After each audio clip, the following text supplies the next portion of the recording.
بقى انك تشتري البسكوتات تاني للولاد في المدرسه ولا تشتريها من السوبر ماركت. اعمليها لهم كل يوم، مغذيه ومفيده وبجد خطيره.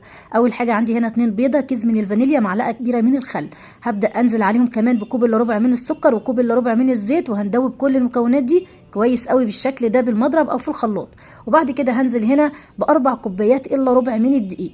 هبدا الاول كده انزل ب3 كوبايات، وهنا هنزل كمان بالباقي دقيق تدريجيا. وبعد كده هنزل بمعلقه كده صغيره هرميه من البيكنج باودر او نص كيس بيكنج باودر، وهبدا انزل كمان برشه بسيطه من الملح ومعلقتين كبار من النشا.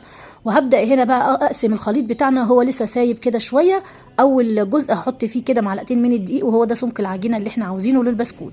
والجزء الثاني عشان انا عايزاه بالشوكولاته هبدا احط عليه معلقتين كبار من الكاكاو، برده هيبقى هو ده كده السمك بتاع العجينه.